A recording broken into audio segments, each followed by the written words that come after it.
hemos leído este comunicado que emitió Shute y del Sol, el despacho de abogados que ha tomado el caso y el patrocinio pro bono de Germán Gómez García, este joven cineasta que se dedicó a trabajar en Televisa en los últimos años y que formó parte de Palomar, y que en el contexto que el mismo Germán ha explicado con mucha transparencia toda la circunstancia que vivió, toda la decisión que tomó de entregarle a este equipo de periodistas 5 terabytes con información muy relevante de alto interés público y que hemos estado presentando en la primera parte de Televisa Leaks, y a partir de ayer por la tarde y hoy por la mañana empezamos la serie Televisa Leaks segunda parte. Esta mañana, coincidentemente, el abogado Javier Shute, coincidentemente con la presentación de la segunda parte, que es la que estamos periodísticamente presentando, pero aquí en este caso estamos hablando del abogado Javier Shute, que es fundador de Shute y del Sol, que ha comunicado que ha presentado esta denuncia contra Televisa y que ha asumido el patrocinio pro bono de Germán Gómez García, quien dio a conocer públicamente que al interior de la televisora más grande del mundo de habla hispana, pues ha operado una estructura clandestina de fabricación y distribución de noticias falsas y campañas negras realizadas acorde a los intereses políticos y económicos de la televisora y de terceros, incluyendo servidores públicos. Así que hoy sabemos esta mañana que, ahora me dice el abogado, que ayer por la tarde-noche presentaron esta denuncia en contra de Televisa y las personas físicas involucradas por los delitos de discriminación y secuestro cometidos en agravio de Germán, y que han dicho también que Germán está dispuesto a testificar y colaborar con autoridades para aportar información esencial y eficaz para la persecución de graves delitos cometidos al interior de Televisa y en el área conocida como El Palomar. Ya leímos este comunicado y te aprecio, abogado Javier Shute, que estés aquí en el estudio esta mañana. Buenos días y bienvenido. Buenos días, Carmen. Muchísimas gracias por el espacio para este importante anuncio y gracias por tu trabajo, Carmen, tu trabajo periodístico, el de tu equipo, que da a conocer estas importantes investigaciones en condiciones además muy adversas, que un poco hay una suerte de ironía en que precisamente de lo que se habla, al hablar de ello, genere este silencio tan estruendoso. Y comienzo, Carmen, por agradecer a Germán. Germán Gómez García confió en nuestro equipo, en nuestro despacho de abogadas y de abogados para representarlo en este caso, y reconozco su valentía en haber dado a conocer toda esta información. Decir que aproximadamente el día 30 de abril es que establecimos contacto con él a través de mi socio, Eduardo del Sol, y fue de esa manera que nosotros, habiendo antes conocido desde luego las revelaciones periodísticas dadas a conocer aquí, pues le manifestamos que teníamos mucho interés en apoyarlo, y así ha sido. Has leído ahora, Carmen, el comunicado, y es importante dar a conocer los nombres de pila, refiriendo solamente la inicial de cada apellido, respetando la presunción de inocencia en todo momento, de las personas en contra de quienes por ahora se presentó esta denuncia. Se trata, por un lado, de una persona jurídica, Televisa, cuya presunción de inocencia es distinta por tratarse de una persona moral precisamente. Se trata de Javier T., Salvador G., Carla A., Yuri C., y quien o quienes resulten responsables de las investigaciones que haga la Fiscalía. Y ahora también es muy importante, me parece, dividir. Por un lado, Germán es víctima de diversos delitos. En su contra se cometieron diversas conductas de discriminación durante su tiempo en Televisa, con su despido, y después de su despido, al haber dado a conocer aquí contigo esta información, fue objeto de un descrédito francamente muy lamentable por parte de otros medios de comunicación, que por cierto no han respetado su derecho de réplica, lo cual llevaremos a los tribunales. Eso es por un lado, Germán como víctima, y esa es la denuncia presentada el día de ayer. Por otro lado, está el tema de los delitos cometidos en el seno de Televisa contra terceras personas, como es tu propio caso, Carmen, y el de distintas personas afectadas, por nombrar algunas, los empresarios Carlos Slim, Ricardo Salinas Pliego, Miguel Alemán Magnani, el fiscal Alejandro Gertz Manero, los ministros Ortiz Mena y Pérez Dayán, Olga Sánchez Cordero, y empresas como Carso, América Móvil, TV Azteca, Total Play, Interjet. Ahora escuchamos también del expresidente del tribunal, Yanino Tálora. Y ojo, esto es importante.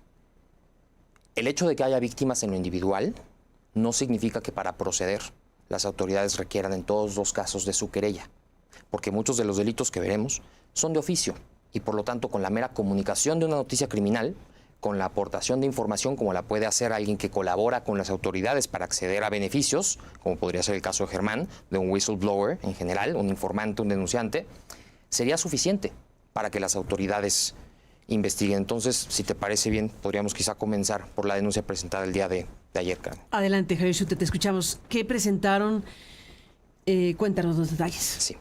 En la Fiscalía General de Justicia de la Ciudad de México, el día de ayer, en la tarde-noche, presentamos esta denuncia que traemos aquí en el estudio y que dejaré para que pueda subirse al portal debidamente testada, resguardado en todo momento. Lo haremos para que el público que tenga interés en revisar la denuncia la pueda consultar en www.aristeguinoticias.com. Esta denuncia consta de más de 50 páginas en las que aportamos, entre otras pruebas, informes médicos públicos y privados, correos electrónicos y comunicaciones, publicaciones en X, videos de entrevistas en medios de comunicación, en los que igualmente existió discriminación en contra de Germán, nuestro representado, en las que se busca desacreditarlo, como tu fuente, por su padecimiento de salud mental. Cuando lo cierto es que, en primer lugar, ni siquiera se trata de creerle. Ahí están los 5 terabytes. Pero además, equivaldría a pensar que una persona que padece, por ejemplo, TLP, trastorno límite de la personalidad, o algún otro, una condición de salud mental, no pudiera ser víctima de un delito. O que si lo fuera, pues no le íbamos a creer igual que si no tuviera esa condición, lo cual desde luego es discriminatorio, pretende desacreditarlo, es lamentable, es reprobable y me parece que inaceptable y vamos a actuar en consecuencia. Los informes médicos, los correos electrónicos y las publicaciones reflejan también distintas discriminaciones por acción y por omisión realizadas al interior de Televisa. También en esta denuncia pedimos a la Fiscalía, Carmen, que realice más de 20 actos de investigación.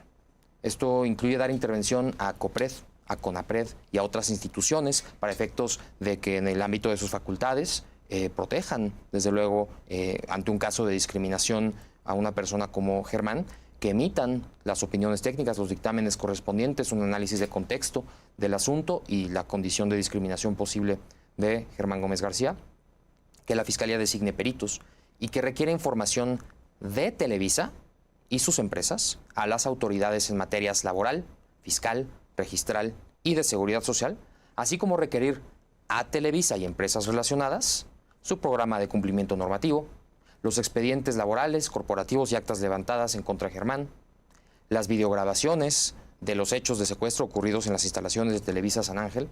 Y en fin, tú preguntabas hace un momento sobre las investigaciones incluso internas de Televisa.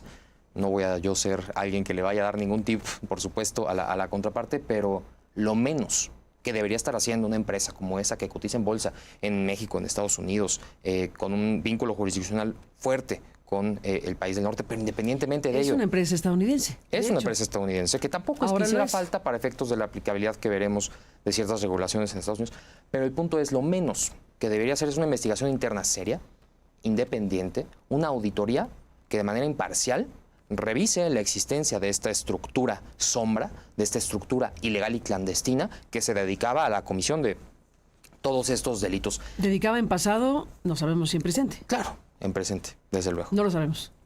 Pudiera ser, claro. Ahora, si te parece, Carmen, entrando al segundo punto, preparé y entregamos aquí al equipo de producción unas gráficas que pretenden explicar con mayor claridad a la audiencia la relevancia jurídico-penal de todo aquello que fue revelado por Germán, de todo aquello que ha sido informado muy valientemente por ustedes, es decir, del caso Televisa Leaks como tal y en general. Tenemos ahí la primera gráfica. Aquí podemos ver una lista de los delitos posiblemente cometidos en el caso Televisa Leaks. Llamo la atención, en primer lugar, a que el Código Penal Federal establece una pena de prisión de 2 a 14 años al servidor público y a cualquiera que con él participe, que utilice fondos públicos, ya sea para otorgar contratos o para directamente promover su imagen política o social o de terceros, o a fin de denigrar a cualquier persona. Es una de las variantes del delito de peculado.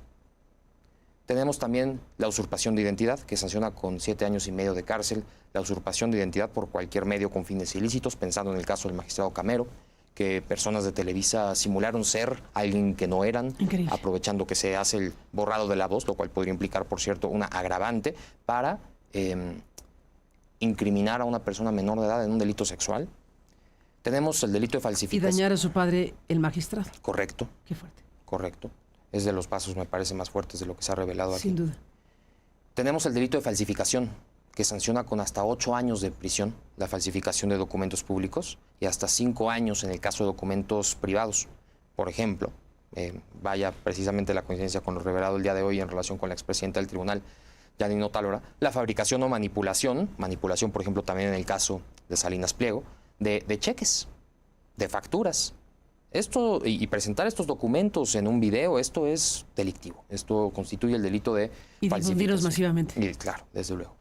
Respecto de las difusiones masivas, tenemos también un delito muy particular, del cual yo no tengo un antecedente de su aplicación y que me parecería muy interesante, en su caso, que las autoridades hagan esta investigación y pueda ver si hay una subsunción y se da el delito. Estamos hablando de que el artículo 254, para quienes lo quieran revisar con puntualidad, del Código Penal Federal, establece de 3 a 10 años de prisión cuando se publiquen noticias falsas, exageradas o tendenciosas o por cualquier otro medio indebido, se produzcan trastornos en el mercado interior. Uno podría pensar, esta es una herramienta de censura. A ver, podría también darse a nivel de tentativa, podría además estarse exigiendo este resultado, trastornos en el mercado interior. Se trata de un delito contra el consumo nacional.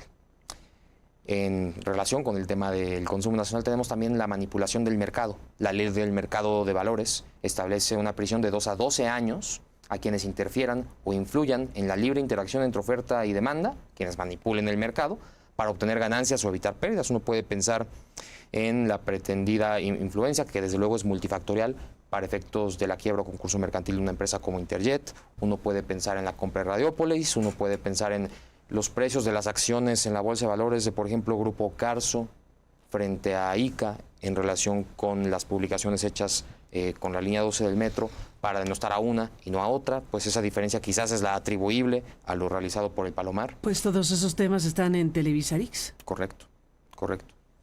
Digamos, esta lista de delitos en pantalla está construida con base precisamente en las revelaciones dadas a conocer aquí, en el estudio que hemos hecho, las declaraciones que en esta misma denuncia ha hecho Germán Gómez García, y son los delitos que las autoridades creemos tienen que investigar.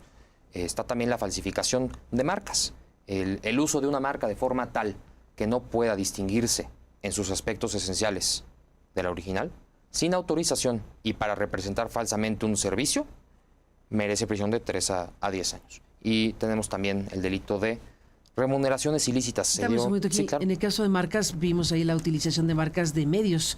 Por ejemplo, The New York Times, CNN, Correcto. Reforma, en fin, se han utilizado en el Palomar muchas marcas, y los videos y los materiales que se han mostrado pues hacen parecer al público y a los usuarios y a los que consumen esas noticias como si fueran noticias de esos medios. Correcto. ¿Eso es a lo que te refieres? Sí, se ha declarado incluso públicamente que las instrucciones era que se pareciera. Bueno, además de que utilizan el nombre y demás. No, sí, totalmente parecían reportajes de estos medios muy prestigiados. Correcto. Además, un trabajo, digamos, muy bien hecho en ese sentido. El mal bien hecho, ¿no? Sí. Y por lo tanto, creemos que se acredita este elemento subjetivo distinto del dolo y la culpa para representar. Lo hicieron para representar falsamente un servicio como original. Para que pareciera de CNN, para que pareciera del New York Times. Se dio a conocer también, Carmen, la presencia de cuando menos 2 funcionarios públicos que parece que hoy están en activo en el gobierno federal, en otra dependencia, dentro del Palomar, que en su momento eran funcionarios de la Suprema Corte de Justicia de la Nación, en aquel periodo, en aquella presidencia. Un servidor público declara, conforme a la ley respectiva en materia del servicio público, trabajar de tiempo completo. Si cobraban del erario público a la vez que trabajaban para Televisa, hubieran estado posiblemente, tendrá que investigarse desde luego, cometiendo el delito de remuneraciones ilícitas, hasta 12 años de prisión por pagar o recibir un sueldo público. ¿Por pagar o recibir? Por pagar, quien lo haya pagado a sabiendas desde luego, porque es un delito de dolo necesario, o recibir un sueldo público de forma indebida. Entonces tenemos pues cuando menos esta lista. Mencioné también en el comunicado delitos contra la intimidad sexual. Se dio a conocer que en el caso de 2 colaboradores de una televisora competencia de Televisa, dentro de los 5 terabytes y dentro de los videos que se difundieron, había material que uno puede calificar como de contenido íntimo sexual y que se difundió para golpear, con fines económicos, comerciales, y desde luego que eso podría también debe ser investigado, ¿no? Javier Schutte, te aprecio mucho que nos hayas compartido, pues con tanto detalle, la lista de delitos posibles cometidos y las responsabilidades penales por Televisa Leaks que tendrían que identificarse y que ahora, a partir de la denuncia presentada el día de ayer por parte de tu despacho y de ti mismo ante la Fiscalía General de Justicia de la Ciudad de México, lo que se esperaría es que la Fiscalía revise esto y actúe en consecuencia. ¿Cuál es la expectativa real que tienen ustedes de un caso como este en una fiscalía como la Ciudad de México?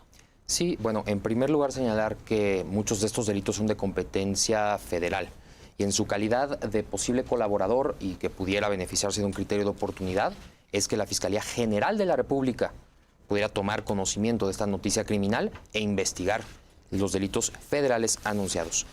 Confiamos, le damos un voto de confianza a pesar de, pues desde luego, un entorno complicado, un entorno sintomático del contubernio nocivo que existe entre medios de comunicación y el poder político, que no es un fenómeno exclusivo a nuestro país, ni mucho menos, pero confiamos en que más bien esto será visto por las autoridades como una oportunidad para que rinda cuentas a la sociedad mexicana una televisora como Televisa, que a lo largo de su historia ha tenido muchos episodios en los que precisamente lo que está en juego afecta a nuestra democracia. Tenemos también, Carmen, que apuntalar que en México no solamente las personas físicas pueden responder penalmente, las empresas pueden responder penalmente. Está por ahí la gráfica 2.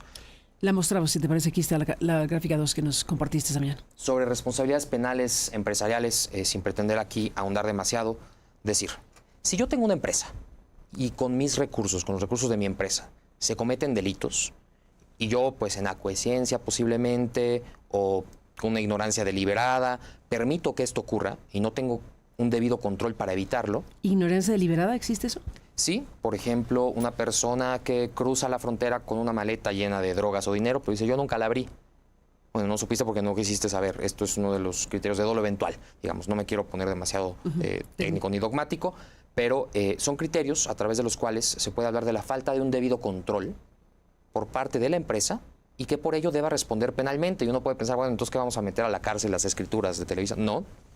Las penas por la comisión de delitos por parte de las empresas van de sanciones económicas, suspensión de actividades, inhabilitación, clausura, intervención, amonestación, publicación de sentencia e incluso disolución. Y aquí recordar que también puede haber consecuencias administrativas porque estamos hablando de una concesionaria pública del espectro radioeléctrico, como bien lo mencionó Cecilia Soto.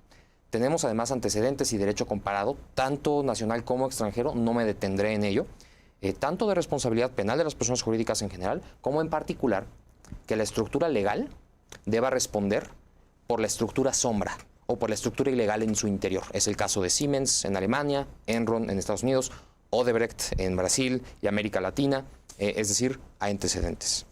Y por último, si te parece, Carmen, señalar, como se hace en el comunicado, que este es un asunto transfronterizo.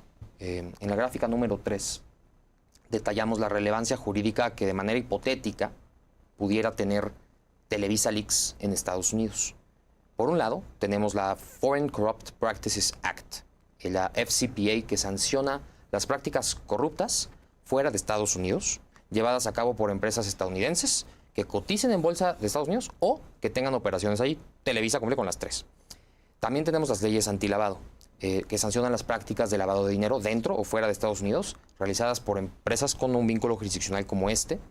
Y importante decirlo, las autoridades que investigarían y sancionarían las violaciones a las anteriores normas serían la SEC, por un lado, Securities and Exchange Commission, y el Departamento de Justicia. Importante también decirlo, en Estados Unidos existe quizá la protección más amplia y más sofisticada para whistleblowers. Es el caso de la ley Dodd-Frank, que protege a personas que dan a conocer, entre otras, corrupción y sobornos, sean directos o encubiertos, quid pro quo, pensando, por ejemplo, en contratos con Metrix o para la producción de una serie denominada Caníbal, pero que a cambio lo que ocurrió fue la promoción de una imagen política o social. Fraude financiero, manipulación contable, lavado de dinero. Y respecto de todo esto, se establecen protecciones importantes. Es importante decir que se mantiene el anonimato incluso hasta el final y que jamás se sepa en caso de que existiera un procedimiento de esta naturaleza.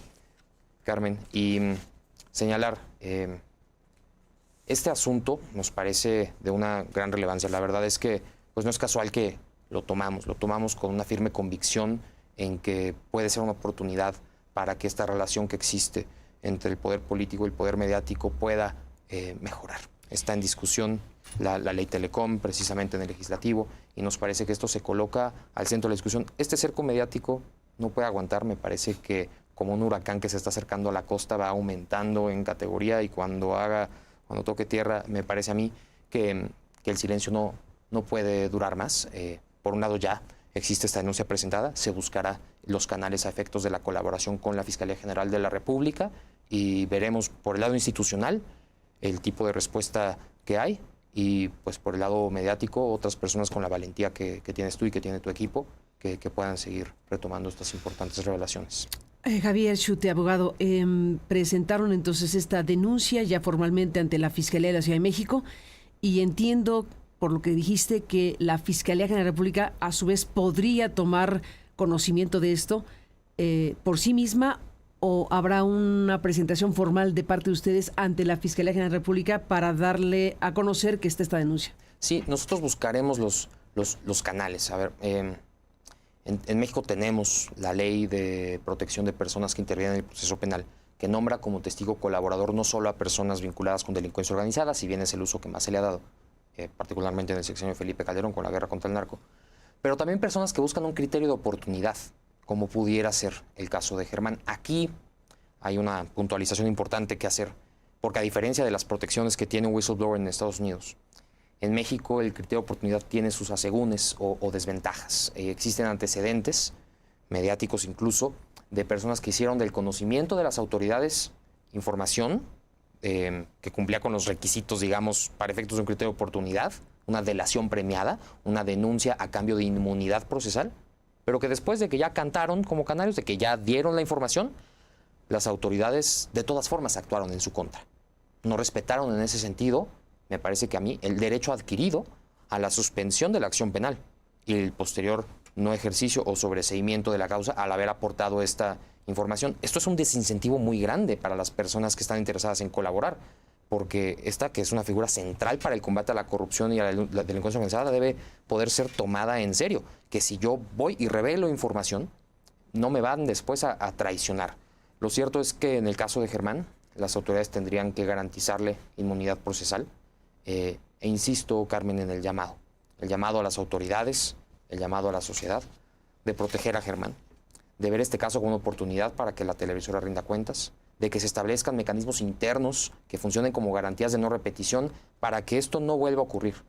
Platicándolo con Germán, él ha sido muy claro que ese es su principal interés, lo ha dicho aquí contigo. Su principal interés es que estos hechos no vuelvan a ocurrir, ni la explotación laboral y discriminación de las que fue víctima, ni la existencia y operación de estructuras clandestinas como el Palomar, las guerras sucias disfrazadas de información que, claro, afectan gravemente la reputación de las personas contra quienes se dirigen, que muchas veces son personas que igual no se van a poder defender, y esto es muy injusto y genera muchísima impotencia, pero también engañan al público en general, violan el derecho a la información veraz de las audiencias, y en este sentido es muy nocivo para nuestra democracia. Ya que mencionas la palabra democracia, me gustaría tu opinión y análisis, además de la exposición técnica jurídica que nos has compartido de los elementos de la denuncia y de los alcances que tiene todo esto. Usaste la palabra democracia. Aquí estamos viendo todo lo que dijiste, pero también estamos viendo cómo en estos últimos años ha habido un conjunto de acciones y de imbricaciones entre el poder político que hoy gobierna y que gobernó el sexenio anterior y la principal televisora del país, y otros factores que han ido minando, que han ido generando un proceso de regresión democrática, dicho por los especialistas, y yo comparto esa opinión, que tenemos hoy por hoy una situación bastante grave de regresión y de retrocesos de asuntos que creíamos ganados en una transición democrática muy compleja. Y me gustaría, si no te cae antipático lo que voy a decir, recordar que tú eres un joven abogado, bueno, ya eres un maduro joven abogado, que en su momento participaste como universitario de uno de los movimientos más importantes en los últimos años de México, que ya en otro programa y otro momento podemos hablar qué pasó con el Yo Soy 132, más allá de la derivación que tuvo el movimiento per se, incluyendo la participación de Televisa y algunos de ellos. Pero en este caso, en su momento, tú fuiste parte de ese grupo de universitarios que puso el dedo en esa llaga y puso la discusión pública en la sintonía correcta de decirnos como sociedad, oigan, el papel de la principal televisora del país para construir un candidato a la presidencia es absolutamente claro. Y ese Yo Soy 132 iba envuelto de una postura crítica respecto a las complejidades del proceso transicional mexicano que se vieron atravesadas por el regreso del PRI a la presidencia, pero el regreso del PRI de la mano de la principal televisora para poner a Peña Nieto. Tú tienes ese antecedente biográfico y me gustaría en este análisis final, ya que usaste la palabra democracia, ahora que vemos estas informaciones que nos muestran evidencia que tendrá que ser investigada por el Ministerio Público ahora, ¿qué papel tan trascendente y grave tiene este factor de poder mediático, de poder fáctico tan grande, pues en la vida de millones de personas, no solo por sus contenidos en las novelas y otras cosas, sino por este conjunto de cosas y situaciones que han ido impactando en el momento que menciono de Peña Nieto, pero en los años siguientes con asuntos de esta naturaleza? ¿Qué alcance tiene saber hoy que contribuyeron a tumbar a la presidenta del Tribunal Electoral del Poder Judicial para que ocurriera lo que está ocurriendo hoy? Es un conjunto de cosas muy delicadas, más allá de lo que sale en la pantalla. De acuerdo, Carmen. Decir que, desde luego, yo estoy en este momento en representación de mi cliente, Germán Gómez García, pero forma parte de la explicación de mi interés en el asunto. Y, de hecho, en la primera llamada que tuve con él, estaba yo saliendo de dar clases, soy profesor en el ITAM, y le dije, estoy en el ITAM, donde en el 2012 hicimos una cadena humana hacia Televisa San Ángel, instalaciones en las que ocurrieron parte de los hechos que ahora estamos denunciando. Y era una explicación, como lo es y la doy ahora, de parte de lo que El Palomar está en Televisa Chapultepec. Sí, pero esto fue Televisa San Ángel, que es la que está cerca del ITAM, donde ocurrió, entre otras cosas, por ejemplo, la privación ilegal de la libertad por unos momentos de Germán. Ahora, yo sí difiero en parte del análisis que expresas, Carmen, lo digo con mucho respeto, porque me parece que, aunque es cierto que siguen existiendo vínculos desafortunados y es una calle de doble sentido, hay favores, quizá podemos especular, de ambos lados, me parece que se ha transformado radicalmente esta relación. En el 2012, prácticamente la campaña presidencial de Enrique Peña Nieto fue construida por Televisa, podemos imaginar el Palomar originario, uno anterior, ¿no? Cuántos distintos niveles de palomares con diferentes tipos de redes y de estrategias deben haber dentro de esta televisora y muchas otras, ¿no? La construcción de esa campaña presidencial pasa por un daño, desde luego, a la democracia, y la lucha de 132, fueron muchas y muchos los puntos tocados en las asambleas generales universitarias. Sí, uno de estos era ese.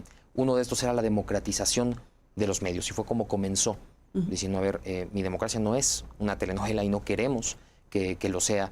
Las audiencias tienen derechos a la información, y toda esta discusión se hicieron conversatorios con muchas personas que participaron en ellos, y me parece que esto se vio reflejado después, en parte al menos, en la reforma en telecomunicaciones, con después el intento de una contrarreforma, pero que en particular, sí lo creo, al llegar en 2018 el expresidente Andrés Manuel López Obrador a Palacio Nacional, ya no a Los Pinos, hablando de transformaciones, uno puede ver cómo caen la propaganda oficial, la publicidad gubernamental que se da a distintos medios. Claro, en unos sube, en otros baja, pero en general esta bajada a mí sí me habla de esta transformación, que sí creo que no ha sido suficiente, que todavía hace falta una mayor liberación del yugo que a veces puede implicar un medio de comunicación. Yo creo que es lo que está detrás de este silencio estruendoso. Un yugo tácito muchas veces, a veces una autocensura de personas interesadísimas en este tema, pero que por algún tipo de relación o vínculo se contienen, vínculos mediáticos o políticos. Y en esa medida me parece que más que eso cause este silencio, esta distancia, respuestas desafortunadas como las que han habido, que la comprensión cabal de esta oportunidad lleve a una investigación exhaustiva, lleve a una transformación de estas relaciones que existen. Por eso lo denominamos como un litigio estratégico, ¿no? Y en diferentes frentes: libertad de expresión y de prensa, protección de whistleblowers, combate a la corrupción, incluso con estas implicaciones transfronterizas. Una respuesta de la presidenta de la República ayer que me pareció pobre, pero yo confío en que la presidenta de la República, con todas estas informaciones y con un análisis más puntual de lo que significa toda esta exposición pública, pues pueda reconsiderar a lo que fue la postura de ayer. No sé qué pienses cuando vemos una respuesta en donde dice 5 o 6 veces ya aclaró Arturo Saldívar lo que no ha aclarado. Fue una respuesta de la presidenta pues disgustada por la pregunta, una presidenta que mostró disgusto por una pregunta de una periodista que tocó el tema por primera vez en la conferencia matutina, y al tocar el tema de Televisa Leaks, la respuesta fue la que oímos ayer. ¿Qué tipo de expectativa tienes como representante de Germán y como abogado de la presidencia de la República frente a todo esto? En primer lugar, señalar, Carmen, que nosotros, como asesores jurídicos de Germán, estamos recurriendo y seguiremos recurriendo a los cauces institucionales, como lo son la Fiscalía General de Justicia de la Ciudad de México, la Fiscalía General de la República, como autoridades en primer lugar competentes ante la posible comisión de estos delitos. Y en esos cauces institucionales no hay una facultad específica del Ejecutivo, de la Presidencia de la República. Ahora, yo no sé si estoy tan de acuerdo en que haya sido un disgusto con la pregunta o un disgusto con el tema. Bueno, porque la pregunta llevó el tema, no Claro. no contra la periodista, sino con la pregunta por el tema, pues. Y con que esto pueda afectarle cuando, pues, digamos, por lo menos respecto de lo preguntado, fue anterior a su tiempo. Entonces, pues eso también debe generar ese posible disgusto que quizá también note ahora. Lo que ella dice es ya lo aclaró. Y en ese sentido uno podría pensar, hasta donde le da el principio de no autoincriminación, el derecho a guardar silencio, ya lo aclaró. En el ejercicio de un derecho de réplica, el exministro Saldívar dio una postura que explica, pues, quizá aquello que puede explicar, y no explica aquello que no puede explicar, y que explicarlo pues pudiera ser, digamos, incriminatorio. Y en esa Abogado, medida, eres el abogado aquí. Ahora sí que hablaste como abogado. no, pues decirlo Pues sí, al así, final, no, bueno, no podemos tú estás- esperar que o sea, responda. al final de cuentas, efectivamente, puede ser que en su calidad de persona que está siendo señalada de esta manera, bueno, yo puedo explicar o aclarar esto. De lo demás que no ha respondido, nosotros como periodistas decimos no aclaró todo lo que está aquí. Claro, lo entiendo. Ahora me parece importantísimo decirlo, el derecho que tiene él y todas las personas mencionadas a la presunción de inocencia. Todos. Y los derechos de réplica, que yo celebro que tú los has siempre cumplido con una puntualidad encomiable, que no ha sido el caso de otros medios de comunicación. Y decirlo tal cual, al medio de comunicación Grupo Fórmula, en particular a los periodistas Ciro Gómez Leiva y a Joaquín López Dóriga, se les hizo llegar el ejercicio del derecho de réplica de Germán respecto de las entrevistas que concedieron a Javier Tejado, en las que me parece a mí que hicieron un lavado de su imagen, manifestaciones falsas, la imputación de un robo que no ocurrió al propio Germán, y buscar desacreditarlo con lo que constituye una discriminación por al menos 3 categorías vulnerables que atraviesan a Germán: su condición de salud mental como una persona que vive con trastorno límite de la personalidad, su orientación sexual y su generación de contenido íntimo. Y estas 3 fueron utilizadas por los entrevistados y algunos de los entrevistadores para desacreditarlo como tu fuente. Se ejerce este derecho de réplica, se hace una alusión parcial, se dice que se va a esperar al jurídico, lo presentamos por el causa institucional de nuevo, de Grupo Fórmula, de su dirección jurídica, nos contestan en un primer momento que se cumplen con los requisitos, que se va a dar a conocer esta réplica, se va a leer en estos 2 programas el viernes de la semana pasada, llega el día viernes, no se leen, y después de que no se leen, nos llega un segundo correo diciendo que se niega el derecho de réplica por considerar que no se cumplieron los requisitos, lo cual tienen derecho ellos a considerar, y nosotros vamos a controvertir en el juicio que al respecto se dispone respecto a la ley reglamentaria del derecho de réplica. Pero llama mucho la atención que en un primer momento se haya concedido, y ya que llega el viernes y no se lee nada, después llega este otro correo negándolo, ¿no? Me parece desafortunado, me parece poco democrático. Germán Gómez García publicó en sus propias redes sociales el texto de ambas réplicas, ¿cierto? Cierto, ahí puede visualizarse. O sea, quien quiera conocer la réplica que aún no se presenta en Radio Fórmula está públicamente conocida, pues. Sí, la podemos nosotros también publicar con mucho gusto, dejarla aquí también con el equipo de producción para que lo puedan subir en el portal de Aristegui Noticias, y pues quizá leyendo esa réplica puedan entender por qué no quisieron leerla. Principalmente, ¿por qué? Según tú. Porque señalamos muy claramente estos 3 elementos. En esas entrevistas se hizo un lavado de imagen del entrevistado. No se le preguntó de los temas de fondo y de los temas principales, que es lo que se ha dado a conocer en esta serie de Televisa Leaks. Lo cual uno dice, oh, esta es información periodística que es una bomba. Y son periodistas, y en lugar de eso, a lo que se dedican es a señalar una condición de salud mental, a señalar una profesión relacionada con la generación de contenido íntimo sexual para descreditar a una persona que, lo repito, Germán ha sido tan valiente, es una persona perfectamente articulada y él es un testimonio vivo de que una persona que vive con estas vulnerabilidades puede perfectamente ser una fuente absolutamente creíble, articulada y que tiene derechos como víctima que lo fue de esta serie de delitos y como posible colaborador que atestiguó toda esta información al interior del Palomar en Televisa. Déjame cerrar la conversación, Javier Schute, del despacho Schute y del Sol, preguntándote de regreso con el tema de Televisa. Lo mencionaste, pero me gustaría un poco más de información, si es que la tienes. En una institución como Televisa, en donde uno esperaría, tal vez lo están haciendo y no lo sabemos, una investigación interna, por obvias razones, pero en fin, no sabemos qué está pasando ahí. Pero para efectos de un, sé que eres penalista, pero de un derecho corporativo, de una cosa de este tipo, ¿qué instancia de la empresa internamente es la que debería activarse? ¿El Consejo de Administración, por ejemplo? ¿Quién debería, dentro de la televisión, decir, a ver, abramos una investigación, qué pasó en ese Palomar? Sí. ¿Quién tendría que ser? Sí, fíjate que esta es materia penal, si bien es penal corporativa. Se trata de la materia denominada en inglés como compliance, cumplimiento normativo, y las empresas deben tener, cuando tienen cierto tamaño, ciertos requisitos, cierta exposición, cotizan en bolsas, son empresas públicas, en este caso además concesionaria del espectro radioeléctrico, dedicada a la salvaguarda de los derechos de las audiencias a la información, en fin. Un departamento de compliance, un departamento de cumplimiento normativo deben tener un compliance officer, una persona al interior de la empresa encargada precisamente de verificar que no ocurran cosas como esta.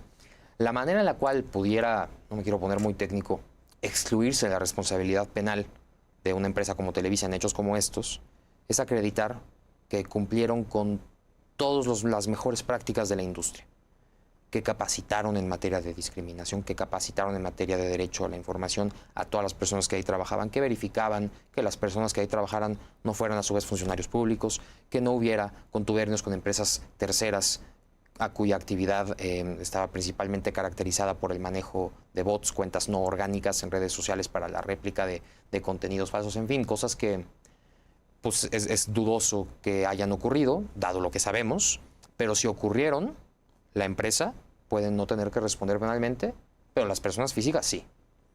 Así es como... O sea, si la empresa llega a demostrar que hizo todo lo que acabas de decir y que aún así estas personas físicas en contra de lo que la empresa habría hecho, entonces pueden ir contra las personas y no contra la empresa. Sí, pero la empresa tendría que demostrar que hizo todo lo que acabas de mencionar. Correcto, contra las personas físicas en cualquier caso. Y contra la persona jurídica, sujeto a que no haya existido un debido control, que eso tiene que demostrarse, que fue por la falta de un debido control que esto ocurrió. Si Televisa demuestra, si la empresa demuestra que tenía todas las cautelas, todos los cuidados, las mejores prácticas de la industria, canales anónimos para denuncia, psicólogos, expertos para efectos de que las personas con un padecimiento como el de Germán, que le dieron las facilidades y los ajustes razonables para que no corriera riesgo su vida o su integridad física, como corrió, en virtud precisamente del trato que recibió y de la discriminación por acción y omisión de Televisa. Si acreditaran todo esto, que como lo estoy narrando, pues uno pensaría que es imposible, podría la empresa no responder penalmente y solo las personas físicas. Pero todo eso estará por verse y uno esperaría que en esta denuncia presentada, pues el Ministerio Público active estos mecanismos. Es correcto, la práctica es que la propia Fiscalía, y nosotros así lo hemos solicitado en estos 20 actos de investigación, requiera a la empresa su cumplimiento normativo. Sí hizo una investigación interna que entregue a través de un representante legal la evidencia de que en efecto tenía los controles internos establecidos para evitar que con sus recursos humanos y materiales se cometieran esta serie de delitos. Pues Javier Schute, te aprecio mucho que estés aquí esta mañana para presentar los elementos principales de esta denuncia presentada desde ayer en la Ciudad de México. Esta Ciudad de México que tiene un alto impacto esta mañana, como dijimos, noticiosamente hablando. Déjame hacer un alto en el camino rápido porque estamos muy impactados de la noticia del asesinato de la secretaria particular de la jefa de gobierno, Clara Brugada, y de su asesor. Lamentamos muchísimo este hecho trágico y desde luego estamos al pendiente de la investigación que se tiene que hacer, pero sí se ha hablado de que este asesinato ahí en Calzada de Tlalpan pues ocurrió en la madrugada y bueno, pues es una cosa muy fuerte. Eso ocurre en la Ciudad de México y también ocurre en la Ciudad de México la presentación de esta denuncia que ayer por la tarde noche llegó a la Fiscalía General de Justicia de la Ciudad de México. Pues Javier Schute, estaremos presentándole al público de www.aristeguinoticias.com estos documentos que nos has compartido, este resumen con los puntos principales de los delitos posiblemente cometidos y de las posibles responsabilidades penales por Televisa Leaks y la denuncia completa que nos has compartido también, que será consultable en Aristegui Noticias a partir de esta mañana. En cuanto podamos subirla al portal lo vamos a hacer de inmediato. Y todo esto que desde luego, como bien dices, convierte a este caso, y lo comparto el tema, como un caso estratégico, un litigio estratégico por la implicación que tiene en todas las aristas que has explicado esta mañana. Correcto, Carmen, decir que es de largo aliento, que Germán es consciente de que esto es difícil, lo era desde un principio, seguramente cuando decidió revelar toda esta información, pero esto es apenas el comienzo y como tú lo has hecho, es mantener el dedo en el renglón, es no soltar, es avanzar, es exigir el cumplimiento de derechos, no más que eso, que se resuelve, que se actúe conforme a derecho por parte de las autoridades y que esto pueda ser visto como una oportunidad y por eso solamente insistir en el llamado al final del comunicado a las autoridades y a la sociedad en general de proteger colectivamente a una persona tan valiente como lo ha sido Germán, como las personas que en general denuncian, alertan, que informan, como lo hace tu medio de comunicación y tu equipo, y tener en la mente que esto puede ser precisamente esta oportunidad de transformación de la relación nociva para la democracia entre medios de comunicación que pueden tener ciertos yugos en ciertos momentos, y del poder político. Javier Schute, buenos días y gracias por estar aquí. Gracias, Carmen. Buenos días, volvemos con más.